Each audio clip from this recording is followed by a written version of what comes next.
Reactant जब product में बदलता है तो कुछ इस प्रकार के ग्राफ को शो करता है। What is this graph known as?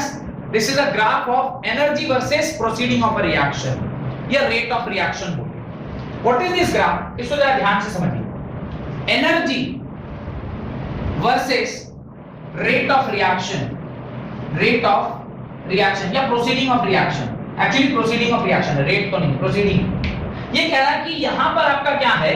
Reactant present है, ये रिएक्टेंट है, और यहां क्या है?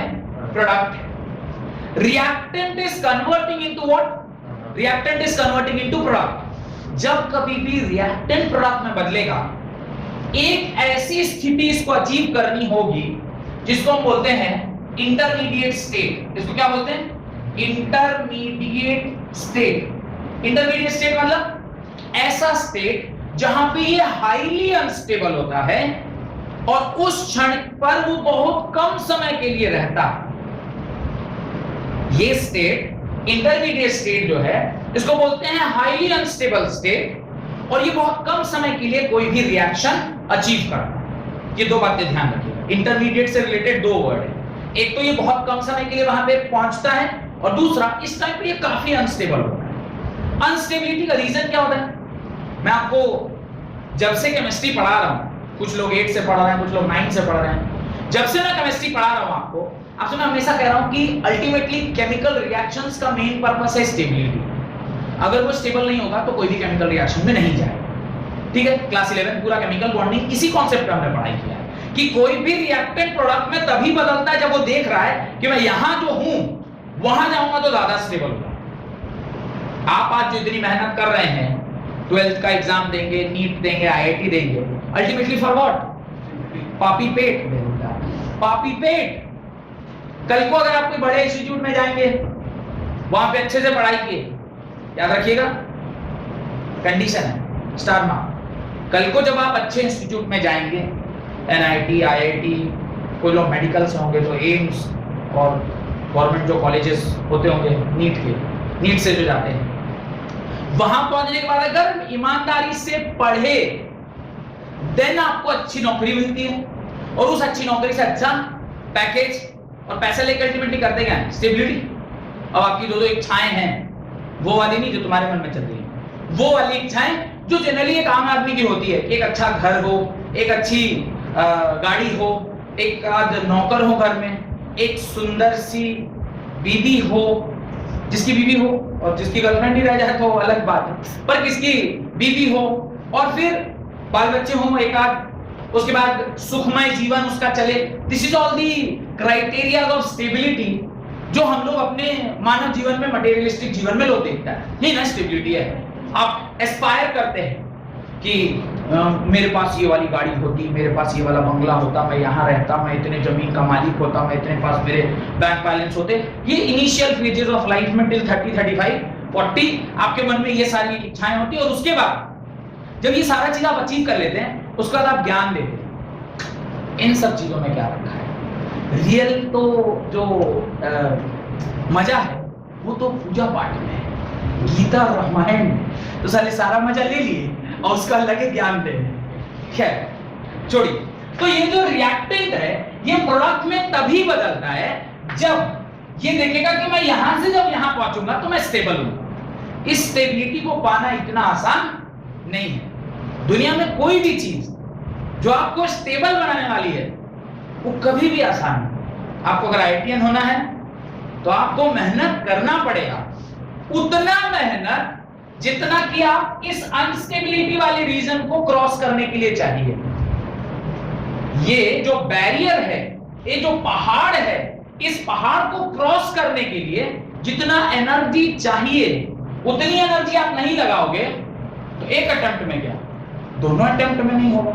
और अगर गवर्नमेंट सपोर्टिव रहा तो 4-4 अटेम्प्ट भी देगा तो भी नहीं होगा। क्यों? क्योंकि आपकी एनर्जी जो चाहिए यहीं आपके आप रुक गए। और आईआईटी क्वालिफाई करने के लिए जो एक्चुअल एनर्जी चाहिए था वो कितना चाहिए था? इतना चाहिए था। रिएक्शन के साथ भी एग्जैक्टली यही होता है। वही टाइप के कोलिजन, ध्यान दीजिएगा, मूवमेंट से कोलिजन आया था, वही टाइप के कोलिजन जिसके टकराने से इतनी एनर्जी बढ़ गई सिस्टम की। टकराएगा तो काइनेटिक एनर्जी बढ़ेगा, बाम से लगेगा तो अब ये इतनी एनर्जी बढ़ गई कि ये उस स्टेट को क्या कर गया, पार कर गया। द मोमेंट वो यहां पर आ गया, अब इसको ढुलकने में कितना टाइम लगेगा, ये क्या हो जाएगा, स्टेबल। ये वही स्टेट है जब आप आईआईटी के लिए परम अपना मेहनत करके और उसको एग्जाम क्वालिफाई कर लेते। Once that is done, well begin half done, बोलते हैं ऐसा, शुरुआत अच्छा होता है तो अंत भी भला होता है। उसके बाद आप स्टेबल होते आते हैं, रास्ता पकड़ लिया ना स्टेबिलिटी का, फिर आप स्टेबल होते आते हैं। जिस प्रकार से आदमी के जीवन में ये वैलिड है, उसी प्रकार से ये रिएक्शंस में भी वैलिड है। पर इस रिएक्शन का जो परम अनस्टेबल स्टेट है, रात रात भर पढ़ना, 18 घंटे पढ़ना, 22 घंटे पढ़ना, that is the unstable state का मैक्स। जब आप उतना पढ़ लीजिएगा, उतना ज्ञान हासिल कर लीजिएगा, ऑटोमेटिकली आप स्टेबल हो जाइएगा।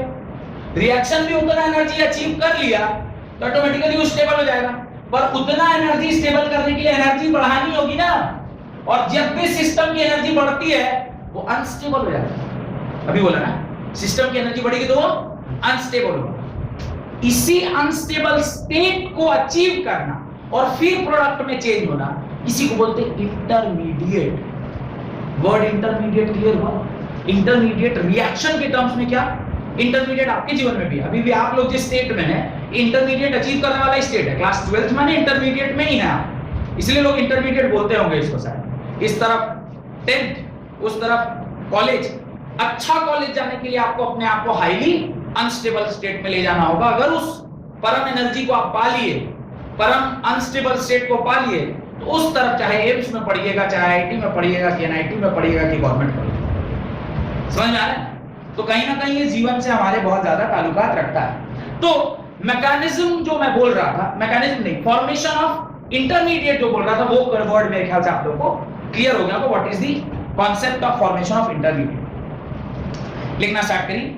Next heading, rate of chemical reaction. Rate of chemical reaction, heading डाल दीजिए, रेट ऑफ केमिकल रिएक्शन। खैर इसकी चिंता मत करिएगा, ये वाला ग्राफ वगैरह हम फिर बनवाएंगे, जब जरूरत पड़ेगा तो मैं बनवाऊंगा। लेकिन ध्यान जरूर रखिएगा कि इस तरह का कुछ मैंने आपको समझाया था, और जीवन के साथ साथ भी इसको जोड़ने की कोशिश करिएगा, क्योंकि ये लाइफ लेसन ही है। अल्टीमेटली जो कुछ भी हमसे नेचर से हम ही लोग नेचर, और नेचर ही हम हैं। तो वहां जो हो रहा है वो हम लोग से सीख के, और हम जो कर रहे हैं वो उनसे सीख के। नहीं, आपने जेसीबी जैसा बड़ा मशीन बनाया, किसको देख के? आदमी का हाथ देख के। थोड़ा इसको मैग्नीफाई कर दिया, एम्पलीफाई कर दिया, वो आदमी के हाथ के जैसा ऐसा कुछ भी सामान उठा लेता है। नहीं, आपने मोटर बनाया आदमी को देख के, भगवान का मैनमेड मोटर, दिल, जिसको आप किधर भी आजकल दे रहे हैं, किसी को भी दे रहे हैं। साला इतना सोफिस्टिकेटेड आइटम है, भगवान ने पूरा शरीर में जो सबसे बढ़िया सामान बनाया वो दिल बनाया, क्योंकि साला 24 आवर 365 डेज काम करता है। अगर वो रुक जाए कहानी है खत्म। उतना बढ़िया मशीन आजकल लड़का लड़की लोग ऐसे ही एक दूसरे को देते फिर रहा है। कोई किसी को बांट दे रहा है, कोई दिल दे रहा है, आधा काट के दे रहा है कि चल तू थोड़ा रख, थोड़ा अगले वाले को देंगे। बहुत दिक्कत है।